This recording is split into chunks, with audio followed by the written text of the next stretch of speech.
Hello, everyone. Welcome back. It is very tough to speak after lunch, of course, but I think this is a very interesting session. We have, very distinguished and unique speakers in the session, and we hope to benefit from their experience and knowledge. Now the session will be focusing on the role of stock exchanges and, of course, capital markets in the area of sustainability and promoting the concept of sustainable finance. And for that, we would like the session to be interactive. So we do have experts who will, each one will share his and her experience with us. But then we'd like to have questions and comments from the floor so that we have more interactive session. I just need to remind you that the Sustainable Stock Exchanges Initiative is in fact joint effort between the UNEP, F1, the PRI, and the UN Global Compact, as well as the UNCTAD. So it is really a collective effort to try to bring sustainability into companies in that respect. Now we do have 7 speakers, so I cannot share their bios with you. They are already in the folders. Otherwise, the session will be finished. And I'd like to start first from the investment perspective. So I'd like to call upon the first speaker, Mr. Fayona, who is the Managing Director of the PRI, to share with us the importance of the concept of talking about sustainability in stock exchanges and what is it in it for investors in that respect. If you'd like to start, please.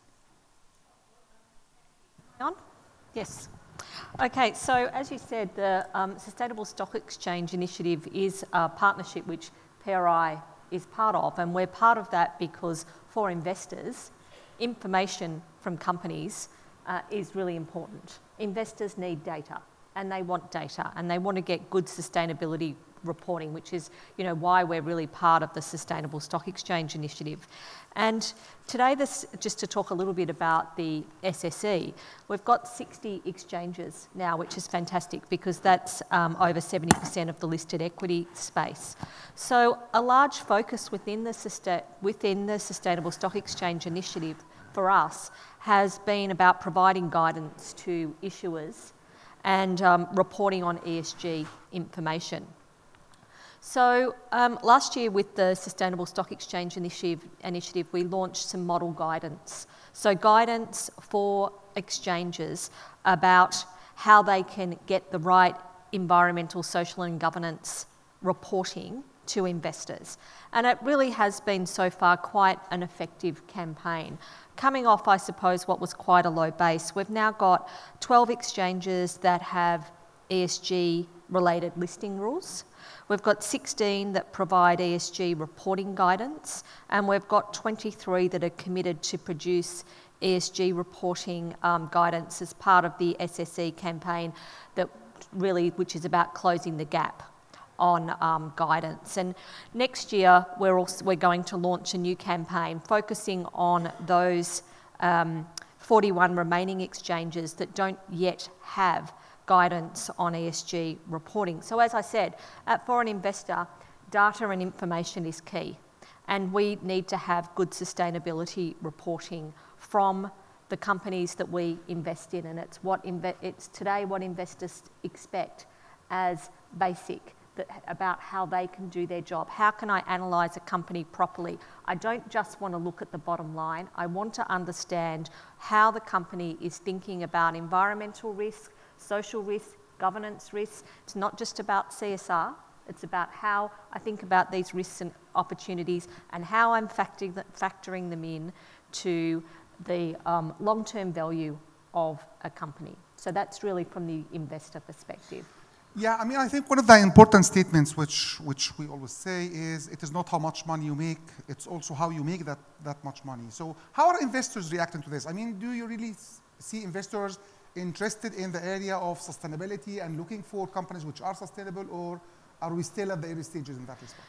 Well, a lot of our signatories, so at the PRI, we're an investor initiative in partnership with UNEP-FI and the UN Global Compact, and we've got 1,550 signatories that represent 62 trillion. So US in assets under management. And so a lot of our signatories are some of the biggest investors in the world.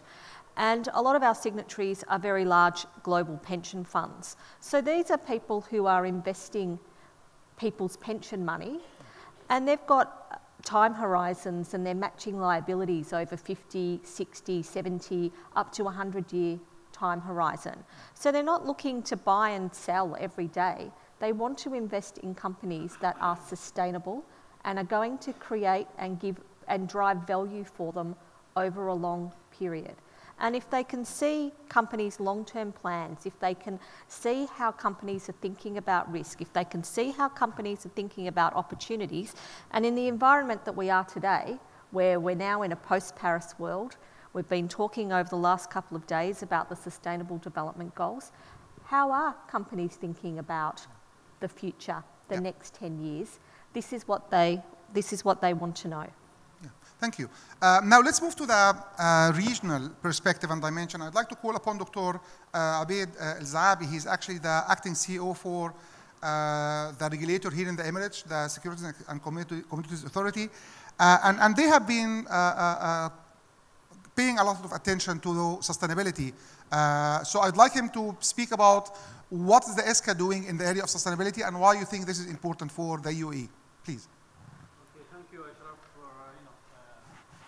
Bring me here on the stage right now, and thank you all for give us the regulator the opportunity to be here and shed light on sustainability. The sustainability is the core of our corporate governance. We have been. Can you have the voice, please, because the mic is not working there. So we'll wait for assistance. Yeah, please go ahead. Or continue. Working. It's working now, please. That's okay. Yeah. Thank you. So thanks for the organizers of the roundtable, and thank you, Ashraf, for giving us the opportunities to be here and to talk with the audience on the regulator of financial markets developments in concern of the corporate governance. The sustainability is the core topics of our corporate governance, and we have been, this is a good news. We have been upgraded on the doing business report. And we have been gaining, 39 degrees upward. So we are at the 10 best countries in terms of, the minority rights protections. Allow me, in a few minutes, just to shed lights on, our developments in terms of, develop the corporate governance of the listed companies in United Arab Emirates. As most of them knows, ASCA is organized 3 financial markets or exchange in United Arab Emirates. They are DFM and EDEX, in addition to the gold and commodity exchange in Dubai. ASCA stemmed from a solid reference in a way of review, continuous develop of the corporate governance codes.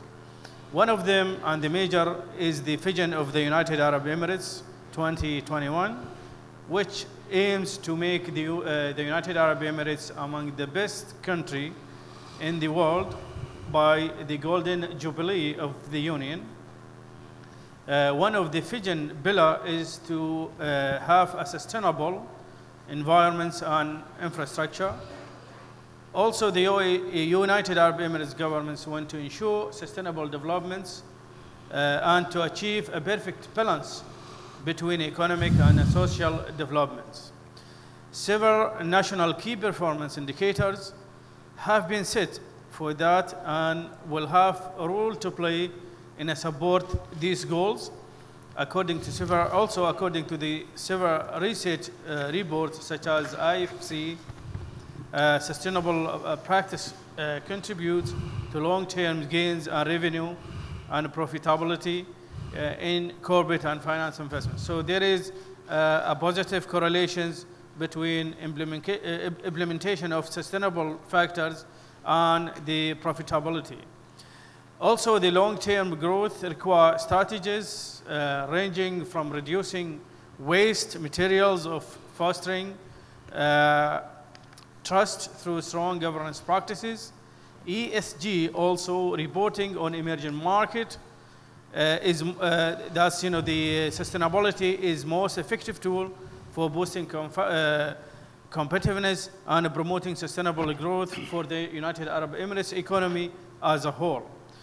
Also, UAE responds to the United Nations questionnaire on the developments of sustainable development goals, highlight progress on investments and disclosure sustainability. Also recently, a study shows that the number of sustainable reports issued in the United Arab Emirates since 2010 growth by 60%. DFM also joined the United Nations of Sustainable Stock Exchange initiatives to promote the sustainability in this way.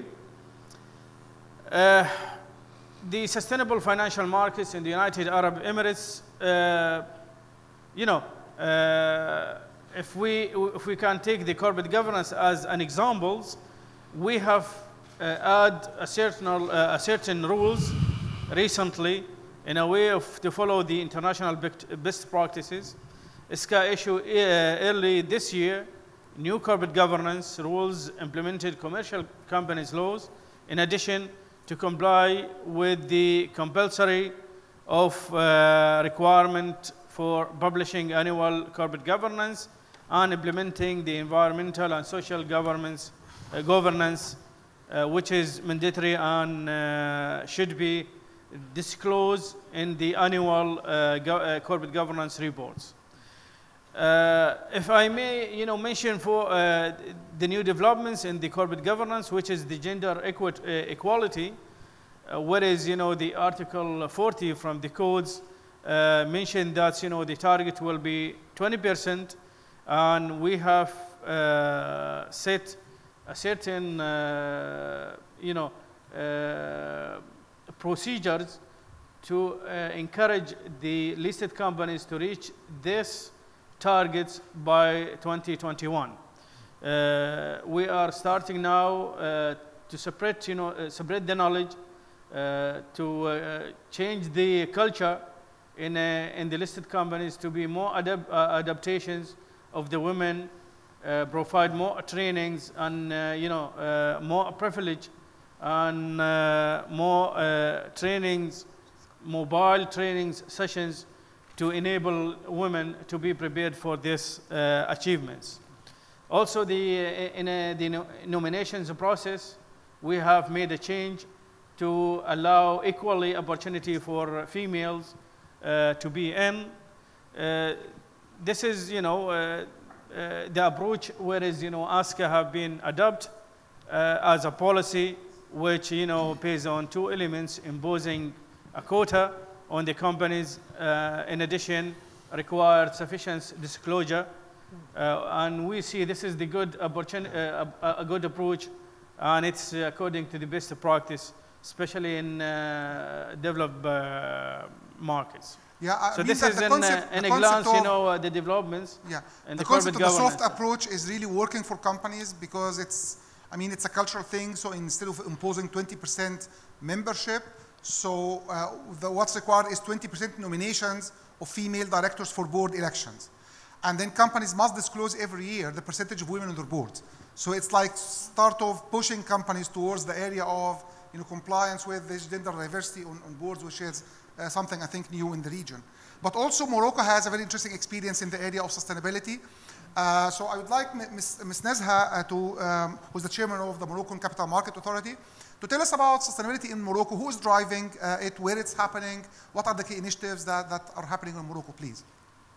Thank you. Good morning. Can you hear me? Good afternoon. Yes. It's the morning in Morocco. Well, let me first say that Morocco has adopted a sustainable development strategy that promotes an environmental, economic, and social balance. You have to know that even in our new constitution of 2011, this new constitution enshrines sustainable development as a right for citizens. What does it, Morocco is also, it is not, if we are hosting this year the COP22, is that, Morocco has been among the first nations to sign the Paris Agreement on climate change we have adopted an integrated national policy to ensure environmental protection and cut gas emission by 32% by the year 2030. Many initiatives have been launched to promote the green economy with an energy efficient strategy, and we want, as we don't have oil or gas, at least not as far as we know, we want by 2030 that 53% of our energy comes from renewable energy. So what does that mean for our financial system and for our capital markets? In fact, as Dr. Ashraf said, I'm the chairperson and CEO of the Moroccan Capital Markets Authority. I've been quite recently appointed in February, and so in an authority that has a regulator that has moved to with a larger position, a better position, completely independent from government, and with larger scope, but also with this mission, of course, to impulse a new to impulse the capital market to be participating more efficiently in the financing of the economy and of the private investment. I think that capital markets do not finance over 5% or what is it, private investment. So that was, I mean, that's part of the challenges. So with this sustainable development strategy, the capital markets and also the entire Moroccan financial market we're determined to carry the required transformation. What are we doing? I can't disclose much, but we're finalizing a roadmap, national roadmap for the financial system, including banks, central bank, insurance, and the authority control insurance, and all capital market stakeholders with the authority and the stock exchange, and with concrete actions that we will present in 10 days, inshallah, the COP22 in Marrakesh. And it is for us and for the regulator a priority agenda. Maybe even though I can't disclose what we are going to do, I can say a little bit in terms of government, governance, and SDG goals. How has the capital market been involved the previous years? In Morocco, in terms of governance, we have a ministry for governance and general affairs and public affairs. The regulator and all capital market stakeholders, along with the Confederation of Enterprises, we had worked in 2008 on a corporate governance code that is recommending and encouraging, to have independent directors, have diversity, the gender issue. It has been followed a few years later, on 2012, by corporate governance code for state-owned companies. And we at the Capital Markets Authority, we are having a review, a 3 years review, to find out where at least for the listed companies, what progress are they making on all these issues. Very recently, we have amended a law for companies, and so it's then mandatory. Listed companies must have independent directors. The law is not talking yet about diversity. In fact, I'm also quite active in the civil society, and I founded 3 years ago an association to promote women on boards. And at that time, I was a banker. I was not a regulator. Yet I wanted to encourage. I'm quite impressed by what the United Arab Emirates are doing. I wanted to to encourage the quotas, to have more women on boards, especially, we couldn't do it because our constitutions talks about equality between men and women, and a quota means a discrimination. But we found out a way to do it, a very, very smart way that the governor of Central Bank of Morocco has found, because, he has, he can regulate, he regulates the banks, and he tells them there's a new banking law also stipulating that banks must have a third of their board of directors might be composed of independent directors. And the central bank governor has called all the banks, as they say, I want equality, in gender equality in these independent directors. So all of a sudden we have... Messages in Europe is simply that sustainability is not just stock markets or capital markets. No, about it's absolutely other sectors, other players as well, absolutely. which is great. I think we can move now to the Dr. Mohammed Omran, the Egyptian experience in that. Now, your stock exchange was the first one to have an ESG index in 2009. 8, 9, yeah. Okay. Now, what did you think of that? What's the experience? How companies are reacting to this?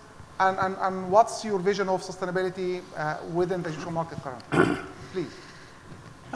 Good afternoon, everybody. I guess it's so difficult to talk after lunch, especially with a nice hospitality from Dubai.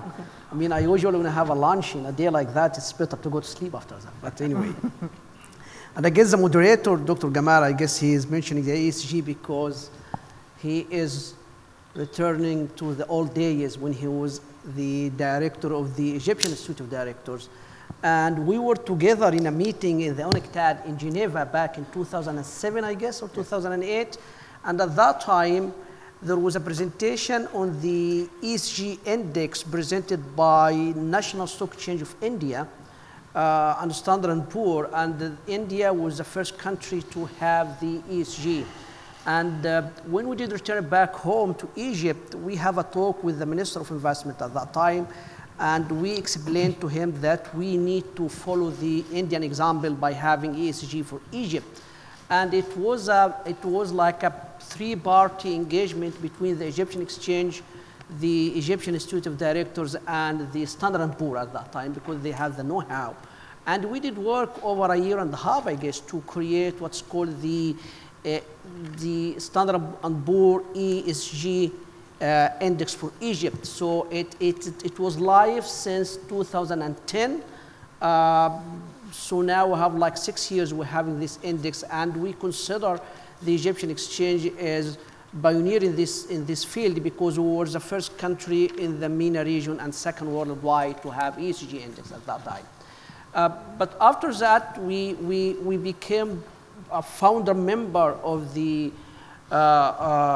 Sustainable Stock Exchange Initiative. I guess that was 5 countries at that time, and we signed the public signatory at Rio de Janeiro, I guess, in Brazil. I was not able to attend, but Dr. Gamal was there, and he was representing the Egyptian Exchange at that time as well. And the reality is, it's very important to understand the role of the stock exchanges in the Sustainable Development Goals. Since the United Nations meeting back in September 2015, when they have the Sustainable Development Goals 2015-2030, they were talking about 17 goals and 169 targets. And I guess when I was attending part of that meeting, they were announcing, or they are designating several rules for the stock exchanges as a part of the Sustainable Development Goals. We are at the Egyptian Exchange, we did look to these 17 goals and 169 targets, and were able to determine which targets are most closer to us as a stock exchange and as the Egyptian Stock Exchange. I guess we did determine the Sustainable Development Goals number 5, which is achieve gender equality and encouraging women empowerment. And that was one of the targets we were working on, and I guess since then we have ringing the bell twice for the Women Days or Women Week, I cannot remember exactly. And then To run the Egyptian exchange in a more institutional manner, we create a senior executive board to manage the Egyptian exchange, and 50% of them, they are ladies from inside the Egyptian exchange. After that, we did create sustainable advisory board to advise the chairman of the Egyptian exchange of how to make the Egyptian exchange as an institution is more sustainable one. And again, I guess more than 50% of them, they are women sitting in this board. They are from the private sector, from other stakeholders to the Egyptian exchange. The other one that we felt it is very important to look at is the Sustainable Development Goals number 12 and target 12.6, which is the most important thing that we are talking about. And it is saying that encouraging companies, especially large and transnational companies, to adopt sustainable practices and to integrate sustainability information into their reporting cycle, which is very important. And before we start to educate our listing companies, I thought that at that time it is more important for the Egyptian exchange or for any exchange at large to set a model to educate the listed companies. So the reality is that by the end of 2016, we will be able to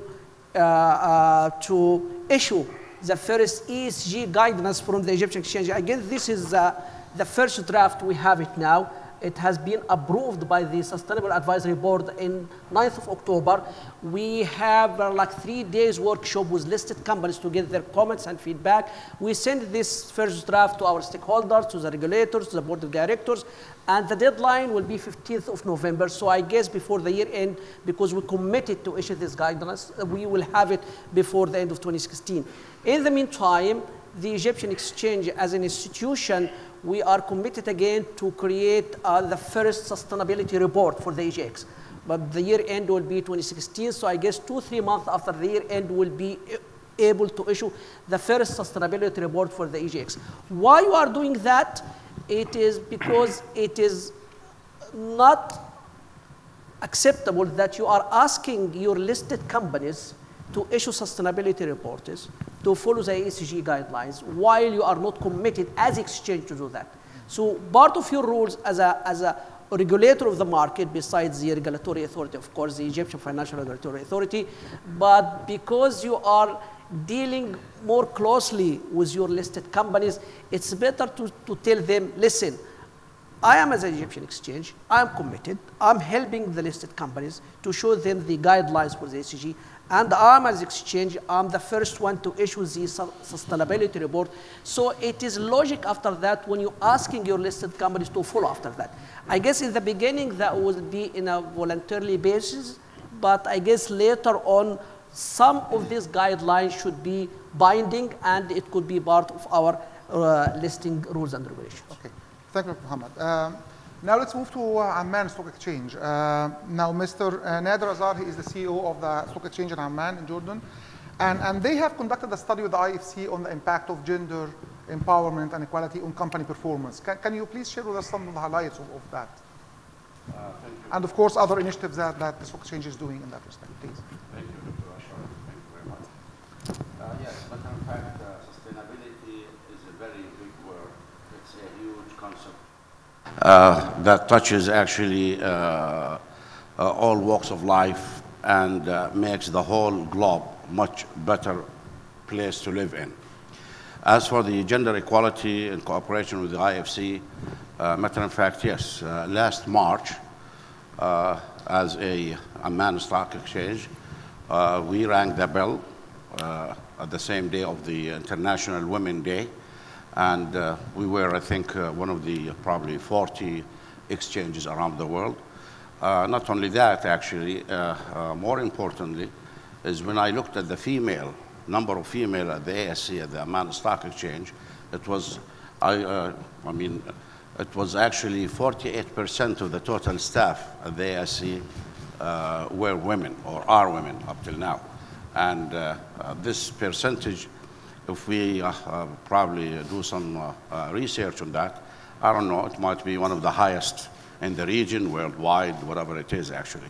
When we talk about almost half of the staff are females, so this is really something to be proud of, because women, as we all know, They don't really represent that high of a percentage in any organization, especially in our part of the world, in the third world countries, in the Middle East and so forth. And the reason is, I think, is because when we hire employees at the ASC, we do not discriminate at all. We just, we are very fair, very practical, transparent, with no problem at all. So it looks like females, usually they're probably stay around their parents and study their, more active when it comes to school and university. Where our males, probably they have some other interest to do. That's why when we hire, the majority would be ladies. Just very quickly, I would like to give you a very quick brief on the Amman Stock Exchange. The ASE was established back in 1978, which is about 38 years old market. The shareholders base, I would say, 50% is non-locals. 50% of the market cap, The market cap is about 24 billion US dollars. Half of that is owned by non-Jordanians, non-locals. The non-locals, they are divided into two categories, Arabs and non-Arabs. Arabs, they own about 37%. Governments, funds, different sorts of funds, sovereign funds, wealthy families, individuals, and so forth. And the remaining 13% is owned by over 100 nationalities around the world, and that's very important. The whole countries of the world, there are about, I think, 195 countries, so which means more than half of the globe or countries, they do invest in Amman Stock Exchange, even though we are, by all means, a very small market. But I think there are some really positive signs and, investor appetite to come and invest in Jordan. Back again, Dr. Ashraf, if I may, for a couple of minutes. The SSEI initiative, actually, we joined this initiative, this excellent initiative, very recently, back in the last April. For the past couple of days, myself, I've learned a lot from our colleagues here, and we have so many things to really, we're still at the beginning of the road. We have a long way to go. There are a number of things we are working at very quickly. We have a strategic plan. We already modified it, incorporated the SSEI into it, and we're going to contact the Central Bank of Jordan, the government, because as you all know, regulators, policymakers, companies, intermediaries, exchanges, they can do a lot and contribute to the well-being of the green economy. With this, I would leave my colleagues. We'll come back in questions, I'm sure, about that. Thank you. Now let's move to Qatar. Mr. Rashid Al Mansouri, he is the CEO of the Qatar Stock Exchange. I understand that recently you are considering having ESG reporting standards. How is consultation for that going? How are companies reacting to this? What is the process of developing this sort of reporting in Qatar, please? Yeah, before I move to that, I will elaborate on what Fiona said and was discussed here about what is the motive for us moving to sustainability and ESG. Yeah. As part of our responsibility in Qatar Stock Exchange and to promote Qatar capital market, we do travel around the world and we meet sell side, buy side, and ask question how we can work together more. So we start hearing different questions. It's not the bottom line now. They start asking about what are you doing with sustainability? What's your company are doing? What's their they want to see some data on ESG, and they want to see some data on their social responsibility, and they would like that message to go to our companies when we meet with them. Also, as a part of our responsibility in Qatar Stock Exchange, we try to promote this again. So we established an award, yearly award for investor relation. We encourage companies to disclose more, to be open more, to have people responsible to pick up the phone and answer, and to have more information on their website. And we're encouraging CFOs and investor relation officers to be there to answer a question and to give data in all aspects that the investor want. Today, investor, whether it is driven by personal values, I'm talking about the end investor, or it's about business continuity for them. They would like to see where this company going to. One of the smart question was asked about our regulator to one of the companies who want to list. They are bottling waters from natural well. So they ask for a data how long this well will last and what they're going to do about after that. We're trying to protect the investor. So we came back with worth of information and number of questions to discuss internally within Qatar Stock Exchange and to share with our listed companies. So we met also with the international advisors and local advisor, and the discussion is going on. We met in Singapore with also the initiatives, CSI initiative, and we learned a lot more about how can we move forward. We are very serious at Qatar Stock Exchange about really implementing the sustainability reporting and encourage our company. And we are having a round table for all Qatari listed company CEOs in November. One of the most important topic is this: what we're going to do about it and how can you report it. And also we are trying to work with our regulator to have some kind of, say, enforcing some kind of this detail on their report. To be fair, the sustainability topic is not really something new to Qatar. Yeah. It is the fourth pillar of Qatar national vision. And already the government and the policy maker has embedded this on all the policies in the country. We have a special ministry and department just looking for environment and sustainability. It's not just within the company, it's about the whole country and preserving for the future generation. So we are, to go back to your question, we are in discussion with a number of company and advisor to incorporate some guidance for the companies, and that will be discussed in November with all the CEOs.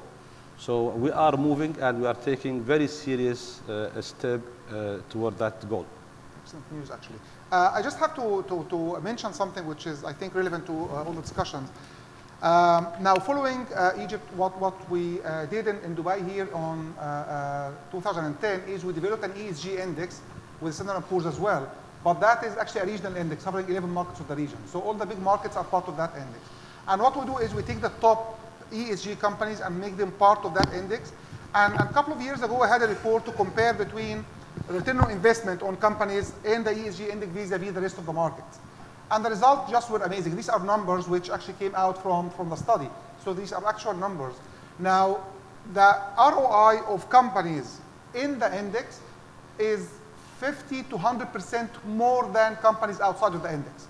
And these are by actual numbers from these 11 markets in the region. So apparently, I mean, for companies, it does pay off.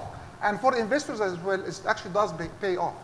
Now, let's get a little bit outside of the region, and let's get Malaysian experience as well. Mr. Razwan, actually, Mohd Razwan, he is the general manager and head of the development department in the Islamic capital market in Malaysia. I would like really to ask, does Islamic finance has a role to play in the area of sustainability and bringing about sustainability to countries and to markets as well? And share with us your experience in that respect, please. Thank you, Chairman. Certainly, on hindsight,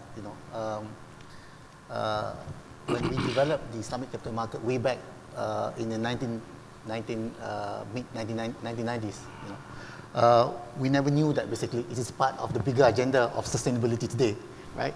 The development of Islamic capital market was really as a result of demand from the various stakeholders, for value-based financing investments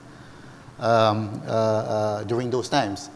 And certainly today, the development of the Islamic capital market is an important component and driver, as well as platform of the sustainability agenda. Why? It's because of due to its close association with ethical finance. So, and the three core components of the Islamic capital market, as we developed it since the mid-1990s, is the three segments of the Islamic capital market. One is the Islamic equity market. Two, the Islamic fund and asset management industry. And third is the sukuk market. And if we look at all these three segments, those segments are layered by the requirements to observe values that basically promote universal as well as public good.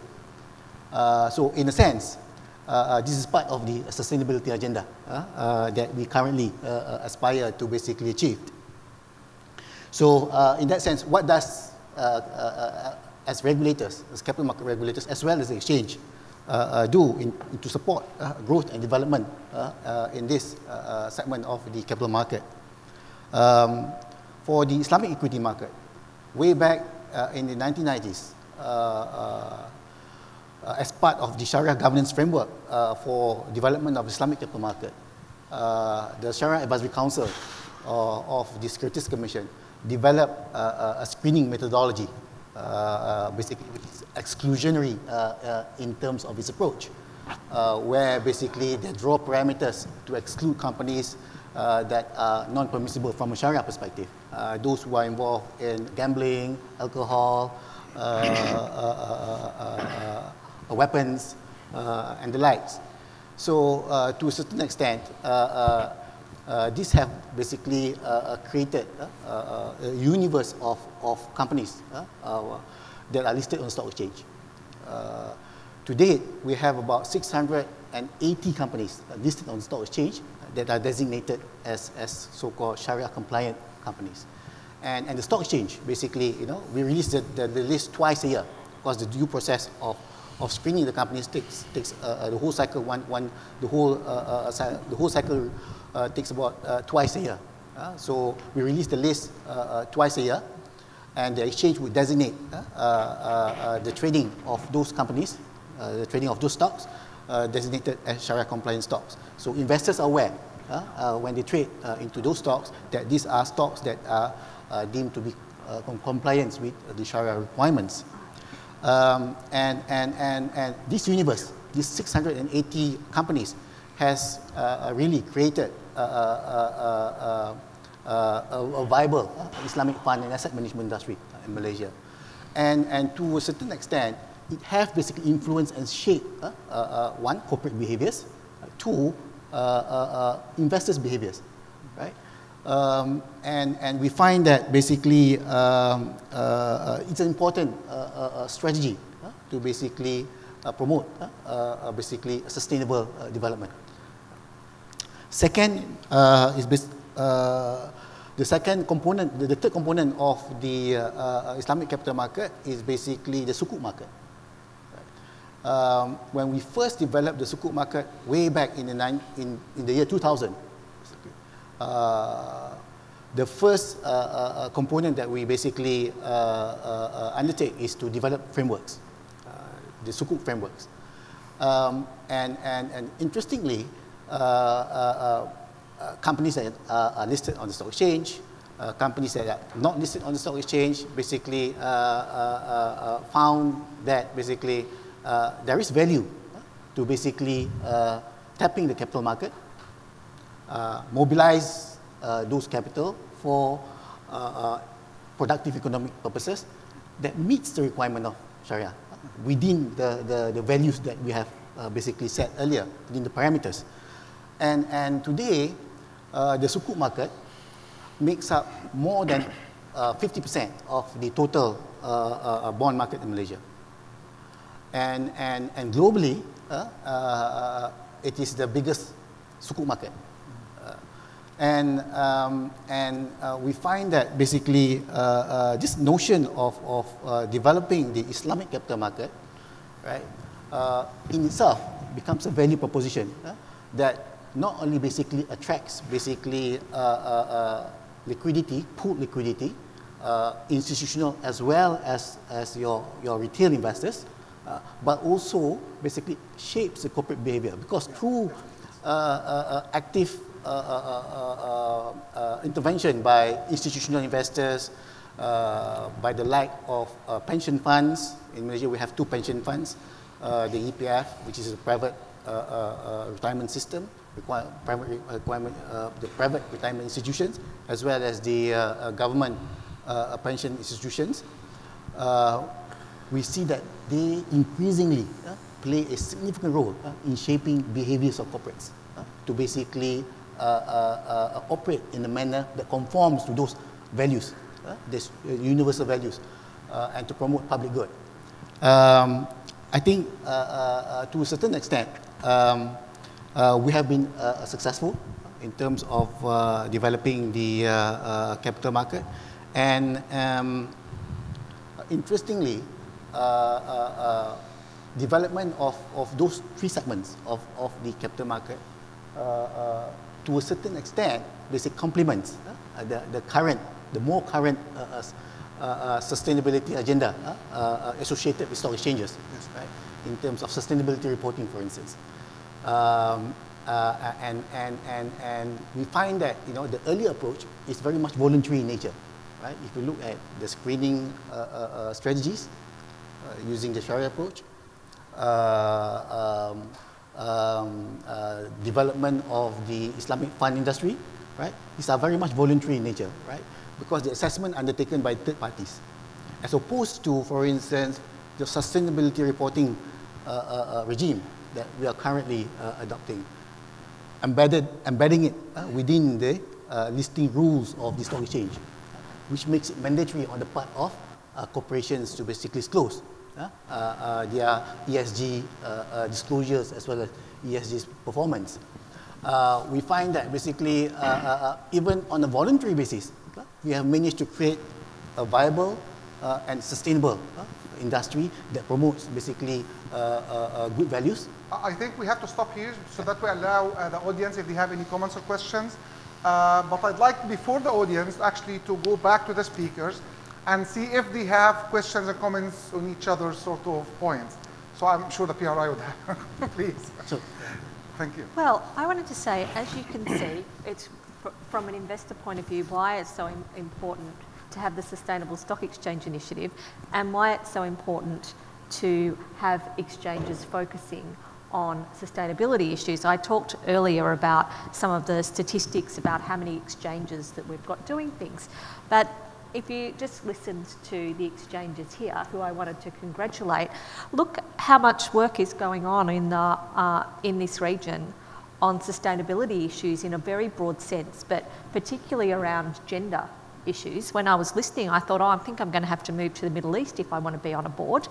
I was quite inspired by how much is happening here.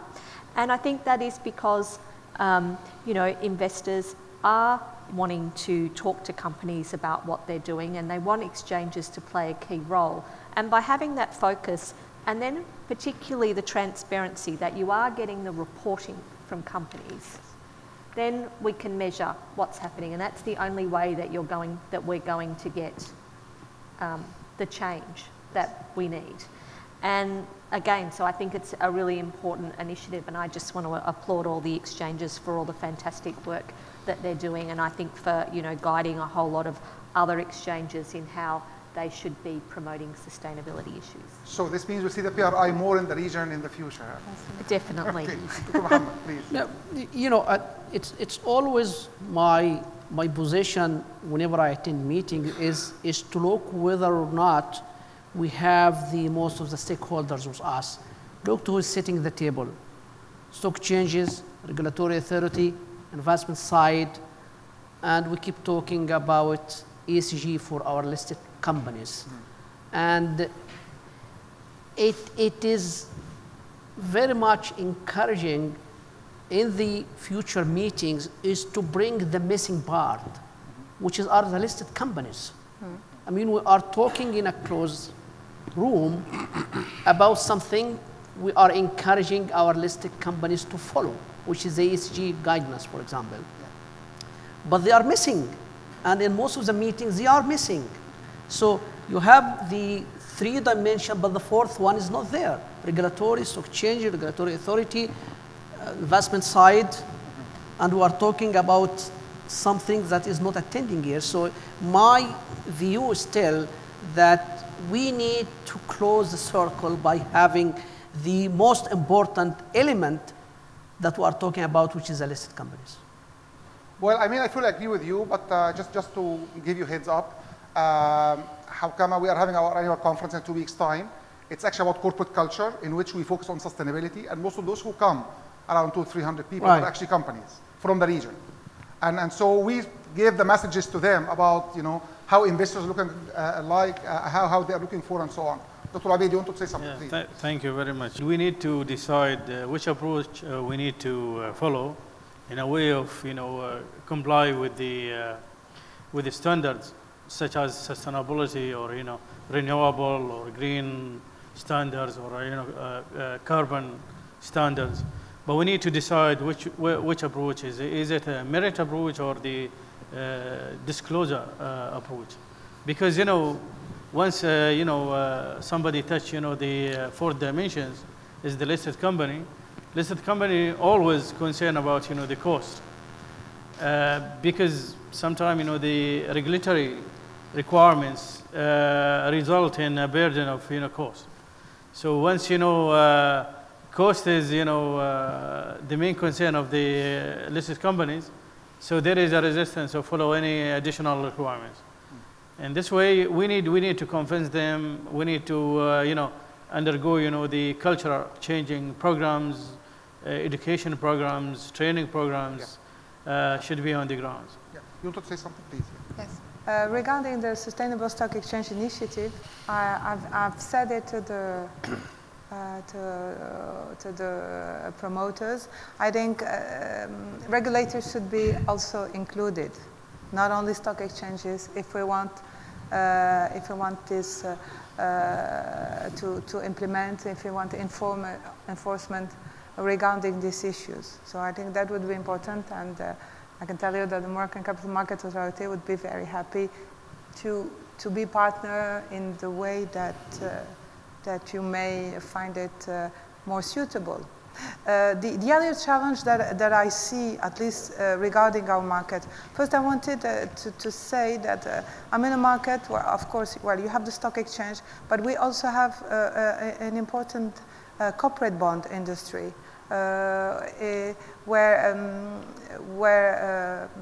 asset managers invest a lot. It's also a very important part of our capital markets. And so I was wondering whether informations that we are requiring from listed companies, whether are they adapted to companies that are issuing bonds. And as we are thinking globally with the bank regulator, maybe we'll find out what would be the minimum standards of ESG to disclose. And of course, the challenge I have, although for the stock exchange, Casablanca Stock Exchange has a quite, correct, market cap. We don't have that. The number of listed companies, which is 75, is far from representing what would be the Morocco. So the challenge is how to convince listed companies or those that could come could go public that these new there's new requirements should not be seen as constraints, but could also help their management and their performance. And I think the next step would be to convince the listed companies that they are also responsible for the supply chain. Absolutely. To make sure that the suppliers are also committed to the same principles like listed companies. Absolutely. Mr. Nader, you want to say something, please? Yes, thank you. I have a very quick comment to make actually on this issue here.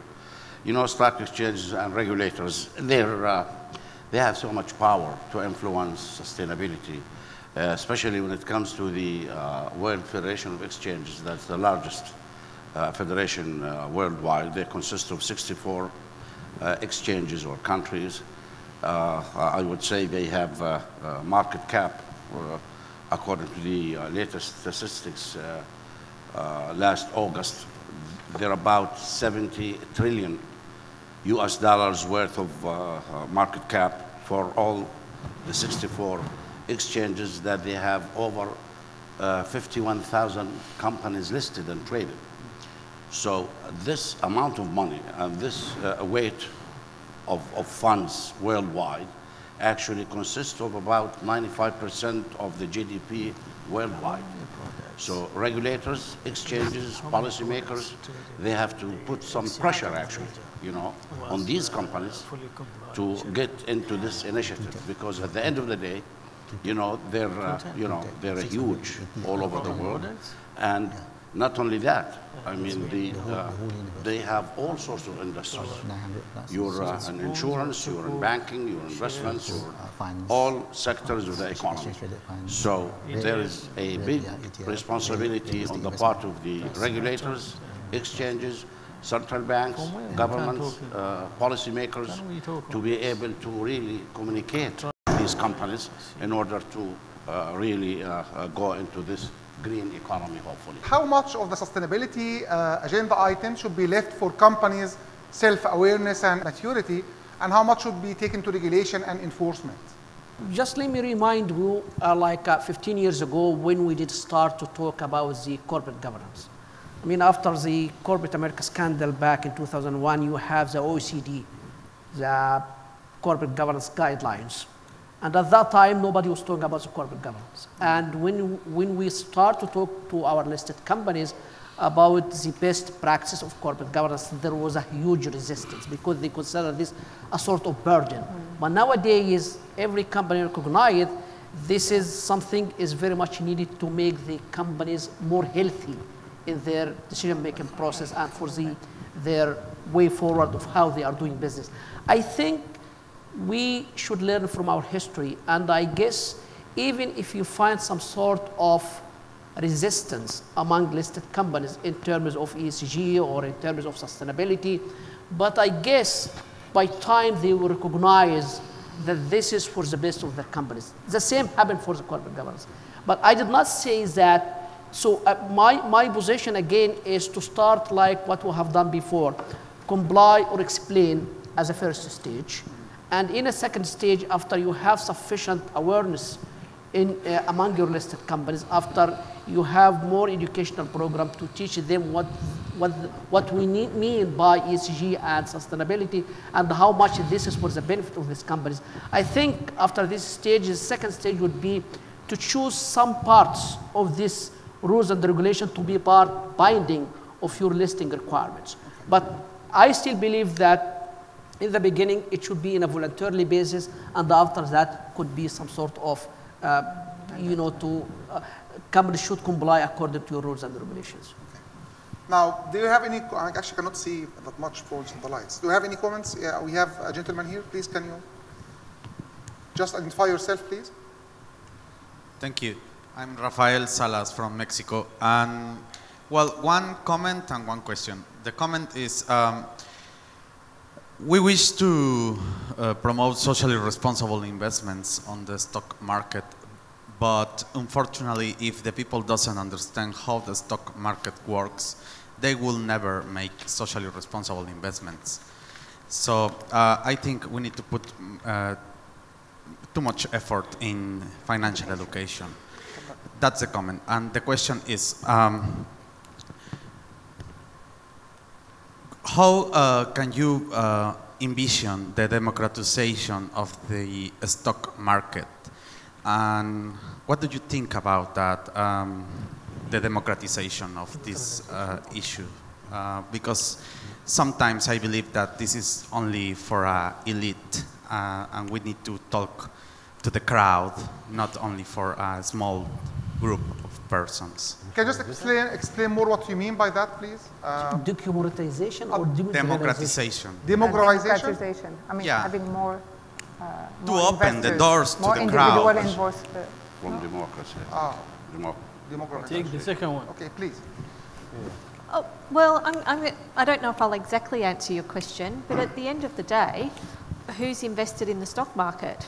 It's millions and millions of mum and dads who via their pension funds and via a whole lot of investments are in the stock exchange. So it is the people's money. It's not just some elite people's money that's in the stock exchange.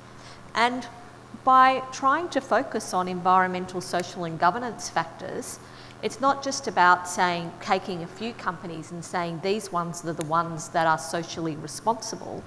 From our perspective, it's how do we try to make actually all money that is invested done in a sustainable way, and therefore in a way that we think is much better for everybody in society, because their money works in a way that doesn't harm the environment, that gives back to the society rather than taking away from it, that thinks about issues like gender, thinks about issues like executive pay, thinks about issues like fair pay, thinks about issues about how companies are thinking about workers' rights and all of those issues, and it all goes hand in hand. But at the end of the day, I think it is the mum and dads at home who benefit from their money being invested in the stock exchange that looks at things from a holistic point of view. And I think that there is a lot of democracy there in the way, and that's what ESG investing is actually about. I think it refers also to the concept of the importance of education and financial literacy, if you like. In most of this region, at least, you see certain people understand stock exchanges. The majority have no idea about that. And most of them are just making decisions based on a rumor or a newspaper line or something. So I think awareness is very important. Yeah, if I can add to that, if I understood the question right, at least in Qatar, in the last 2 years, we educated more than 3,000 investors, living in Qatar, Qatari and non-Qatari. We found that many investors, as a social responsibility of Qatar Stock Exchange, some investors really come to the market and they don't know what is it, and they just speculators. So we run a program with one of the university in Qatar, and the attendance exceed 3,000, and we are showing them how to invest, how to look to the fundamentals, and how to do the technical analysis, stuff like that, to the basic level for a basic investor.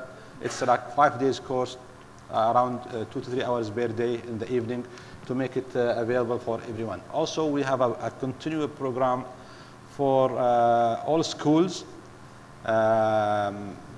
So we have almost a whole year, we have a dedicated department for learning and teaching the public and make them aware how to invest in the stock market. Plus that, we are trying to attract investors from everywhere, not only from the local. We encourage many companies to increase their foreign investment level on their companies. Some companies now 100%, and some 49%, and some 25%, and we work on that to attract many investors, so they are local or they are international. Mr. Nader, you want to say something? I just want to make a very quick comment, actually. This is a very good question. Matter of fact, this has to be tackled properly, because, at the end of the day, the next 15 years or so, there is about between 5 to 7 trillion US dollars to be spent on this initiative, altogether. But again, education, planning, you have to take it easy, and you have to be patient. We're just in the beginning of the road. And this is a very lengthy process. It takes resources, it takes patience, education, and you're completely right. For example, in Jordan, in Amman, What we're doing right now, actually, we have a strategic plan. We incorporated the SSEI into it. We've been visiting SMEs, small and medium enterprises, family-owned businesses. We call upon universities, students to educate them, road shows and so forth. So including, and we talk about recently this initiative here, sustainability. So this is a very lengthy process. It takes time and patience. Thank you. Yeah, thanks. If I'll take it from other angle. You know, the entrance to the exchange, I think, you know, in this region is fairly open to all. All the regulatory framework, the regulations, the laws, it gives the equal opportunity to all to be, you know, to have an accounts at the brokers, to trade as a listing procedures.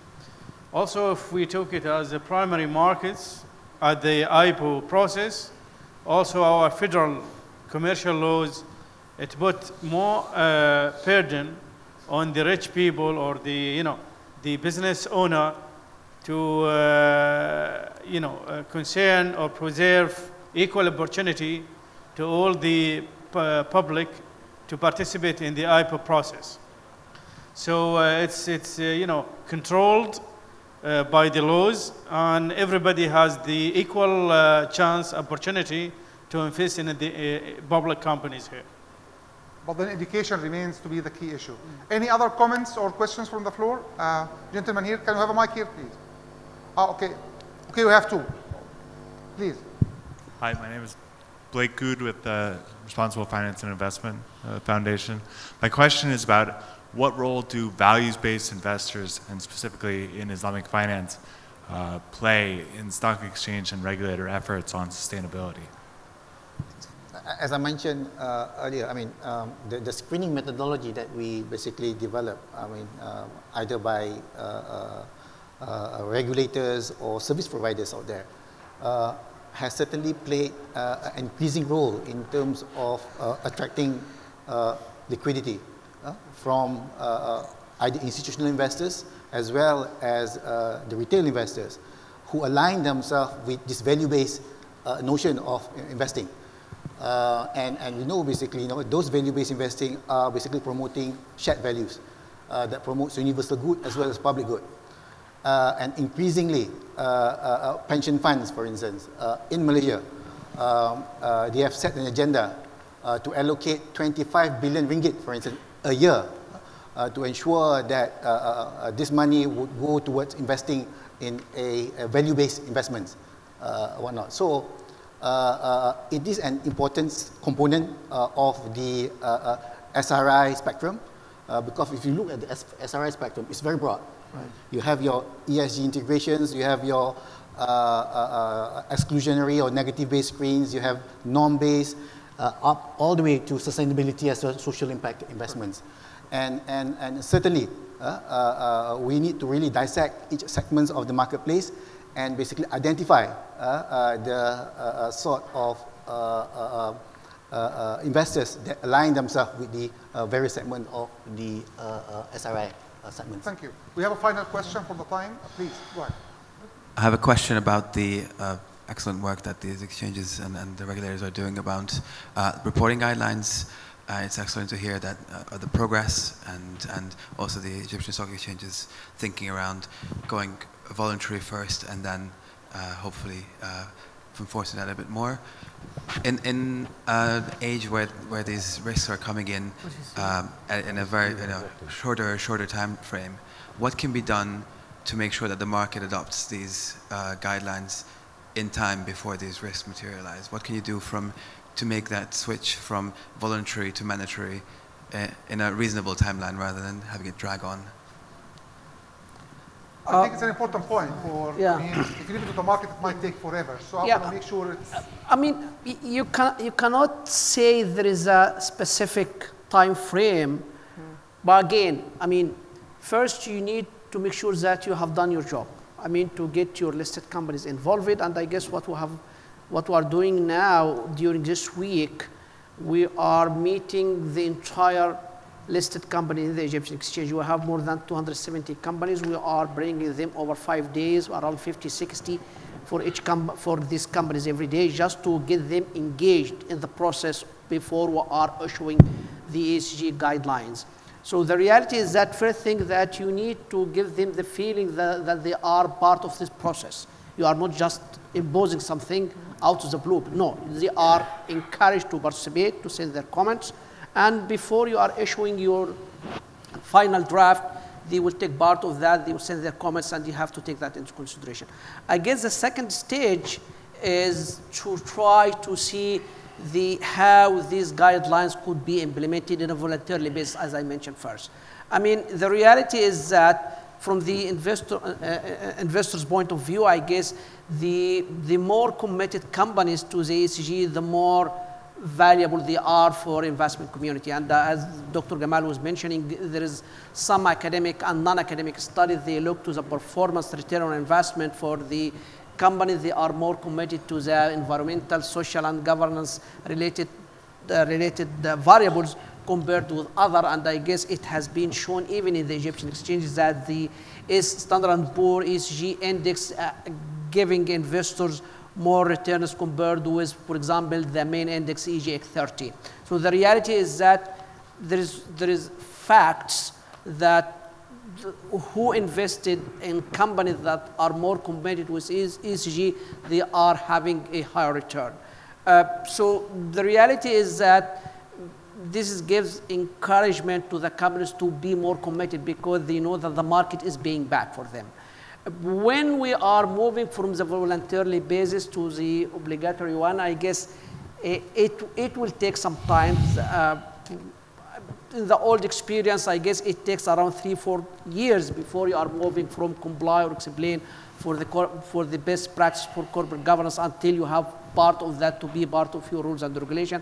I guess we can have the same kind of experience. So I guess sometimes before 2020, I guess many of the exchanges, including the EGX, we will have some parts of the ESG guidelines to be part of our rules and regulations.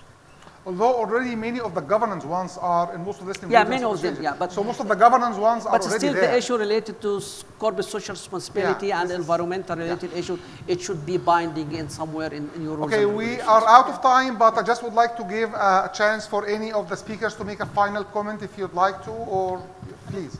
So I just wanted to add to that to say, well, with the model guidance that we have at the SSC, we have started it off being voluntary. And I think we're getting traction, but we still have a lot of exchanges. There's still over 40 exchanges, as I said earlier, that aren't doing any reporting. And I think responsible investment is still relatively new. The PRI is, for example, 10 years old. So you have to get started and then move things along. But it doesn't mean that we just stop there. We look at other enabling regulations. We try to make sure that we're getting investors asking the right questions. We look at try to make sure that there's regulations for stewardship codes, all of this other kind of work that needs to be done. And going back to the other point that was made about the democratisation, one of the things is that we see around the world at the moment is there is a complete lack of trust in finance. I think a lot of people in finance are lower down the rung than, used car salesmen. And so we really all have a role to play, and I think long-term investors have a role to play in really restoring trust in the financial system for the everyday person. And they should be able to feel that even if they haven't got a lot of education about the stock market, that people who are investing money on their behalf do it in a way that they with trust and with integrity, and that they're meeting their fiduciary obligations, and look at people who are looking after their money, look after it just like they're looking after their own. And I think, everyone in this room has got a really important role to play. And my last point is that I would encourage you all, if you've we heard some of the great things that some of the exchanges are doing, but we've also just released for the SSE our latest annual report. It's on the website, and I really encourage you all to have a read, all the great work that exchanges are doing. And if there's any exchanges here who aren't members of the SSE, we'd love to talk to you as well. That's my last plug. Thank you. Sorry, yeah, I think the title of sustainability and the greens renewable energy, carbon. This is, I think, new principles, new concepts to this region, or even around the globe nowadays. But the most of things, we are, as a regulator, jurisdiction of capital markets, we have the sense, we are aware of these movements, and we are ready to comply, ready to move on and adapt the standards. But I think we need to connect the adaptations with the incentive schemes, as most of the audience and the team here, the participants here mentions how we can build rewards or incentive schemes for those listed companies to be able to comply with these standards. Thank you. Okay. A final 30-second statement, please. 1 second. No, I just wanted to say I'm convinced that mobilizing finance toward the SDGs is really is a real opportunity for our capital markets in the region, and we should take a benefit from it. I think this is an excellent statement to end the session. Please thank with me the speakers for an excellent session. Thank you so much for your knowledge. Thank you.